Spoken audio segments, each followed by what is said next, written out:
Dita e dytë. Premtimi i parë. Dhe unë do të shtije armiqësi midis teje dhe gruas, midis farës sate dhe farës së saj. Fara e saj do të shtyp kokën tënde, dhe ti do të plagosësh thembrën e farës së saj. Zanafilla 3:15. Jam i sigurt që keni dëgjuar dhe keni parë reklama për festimin e Krishtlindjes në Korrik. Por, a keni menduar ndonjëherë që ta zbuloni Krishtlindjen te Zanafilla? Gjatë ditëve në vazhdim, ndërsa presim Krishtlindjen, do të bëjmë pikërisht këtë.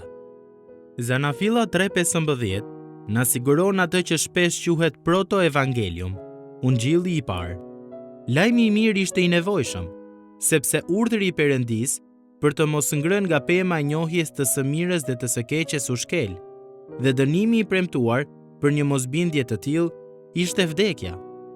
Gjarpri e kishte tunduar gruan për të mos i besuar Perëndis, për t'i vënë në dyshim fjalët që ai kishte thënë, si dhe mirësinë e krijimit të tij. Me sa duket, shumë shpejt, pema nga e cila Perëndia ua kishte ndaluar shprehimisht që të hanin, u bë e këndshme për sytë e gruas. Në mënyrë tragjike, më pas ajo mori nga fruta e saj, e hëngri dhe i dha edhe burrit të saj që ishte me të, dhe hëngri edhe ai. Dhe kështu, Eva dëgjoi gjarprin, Adami dëgjoi Evën, dhe askush nuk e dëgjoi Perëndin. Mendoni për skemën e të ligut në kopsht dhe për mënyrën se si lidhet ajo me jetën tuaj. Ju mund të dëgjoni për çështje të ditës që bien ndesh me urdhërimet e qarta të Perëndis në shkrim dhe në mënyrë figurative të dëgjoni një përshpëritje si pyetje. E po, pse do të ishte e nevojshme që t'i bindesh një ndalimi kaq arbitrar dhe të paarsyeshëm?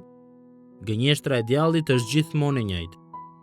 Unë mund të bëj të mundur që ti të përjetosh një jetë më të mirë, përte kufive të planit të Perëndis, dhe do të sigurohem që të mos të duhet të përballesh me pasojat. Por, e vërteta qëndron që ai as nuk mundet dhe as ka fuqi ta bëj këtë. Ajo që është e habitshme në lidhje me tregimin e pasojave të rebelimit të madh të njerëzve të parë kundër Perëndis, nuk është fakti që më pas vijnë vdekja dhe dëbimi nga kopshti, por fakti që ato nuk vijnë menjëherë. Po, ato pasoja dhe të tjera do të vinin në kohën e tyre, por fillimisht erdhi një premtim hyjnor. Kjo na kujton një të vërtetë të mrekullueshme për Perëndin ton. Hiri i pamerituar rrjedh prej tij, madje edhe përballë rebelimit njerëzor.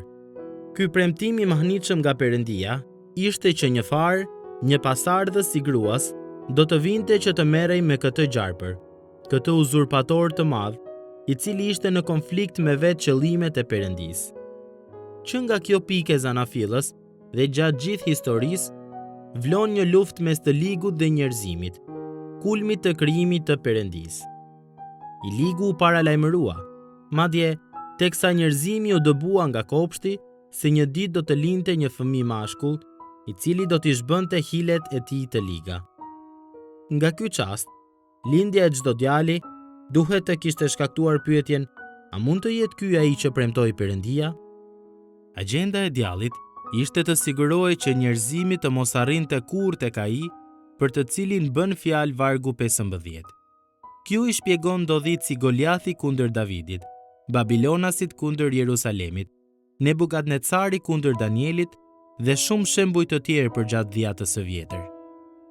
Nuk e egzagjerojmë nëse themi se për mijëra vjet, Satani po përpiqej me gjithë forcën e tij për ta parandaluar Krishtlindjen, sepse ajo që populli i Perëndisë e shënon si një ditë festimi, në atë kohë ishte padyshim çasti më i keq i ekzistencës së djallit.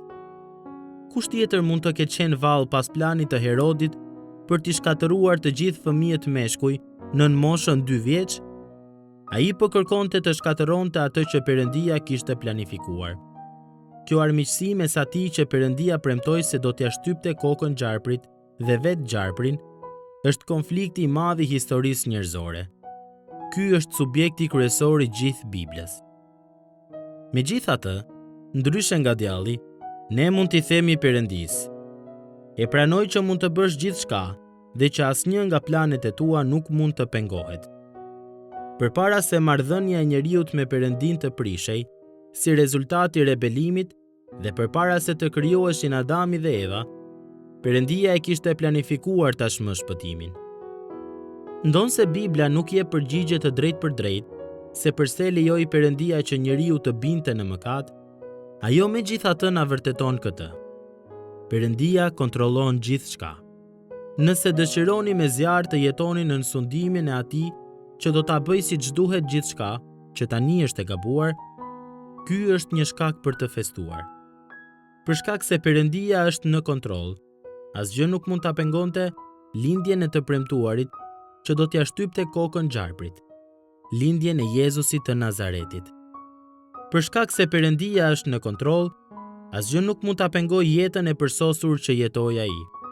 Për shkak se Perëndia është në kontroll, asgjë nuk mund ta pengonte triumfin e tij në kryq, kur ai ia shtypi kokën gjarprit. Dhe për shkak se Perëndia është në kontroll, asgjë nuk mund ta pengojë epokën e ardhshme, kur gjarpri do të mposhtet plotësisht dhe kur ndryshimi i madh që do të sjellë Perëndia të jetë përmbushur. Foshnja në grazhdin e Krishtlindjes është ai Zanafillës 3:15. Ne mund të prehemi në realitetin që Jezusi ishte, është dhe do të jetë gjithmonë në kontroll. Ne mund të kujtojmë që ai një ditë do t'i mbledhte gjithë ata që janë të tij dhe do të na çojë në një Eden të ri. Ne mund të kënaqemi duke e pritur me padurim ditën kur ai do t'i japë secilit prej njerëzve të tij privilegjin për të shijuar jetën e përjetshme pa mëkat, pa pikëllim, pa sëmundje, pa hidhërim, pa ndarje familjare, pa grindje politike, thjesht bukuri e pafund, ndërkohë që gëzojmë një përbashkësi të përsosur me krijuesin tonë. Për reflektim. Në cilën fushë të jetës ke nevojë për sigurinë dhe ngushëllimin e të diturit që Jezusi është dhe do të jetë gjithmonë në kontroll? Çfarë ndryshimi do të sillte në këndvështrimin tënd për të ardhmen, nëse mban mend se një ditë Jezusi do ta bëjë siç duhet gjithçka që tani është e gabuar?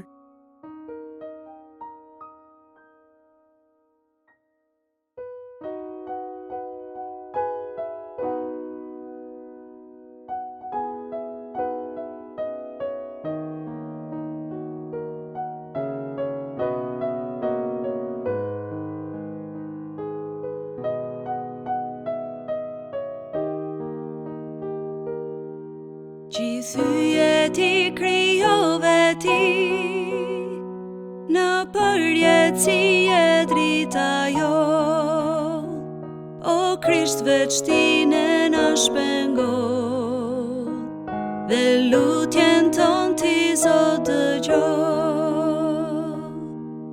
Në pikëllim mallkim i lasht, qilsin me vdekje e dënoj, erdhe nga lart të na shpëtosh, me hir qellor ti na shëro.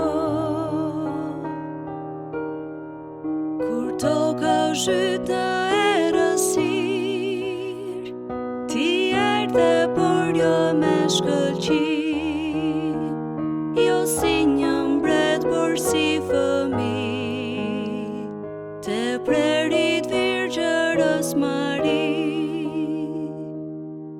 Përpara emrit tënd Jezus, do t'bjerë çdo zemër e çdo gjuhë, një zëri çdo krijes mbi tokë, me engjëjt bashkë thërasin Zot. Perëndis aut, Perëndis bir, Perëndis frymtrini e shenjt, lëvdim fuqi, lavdi dhe nder, i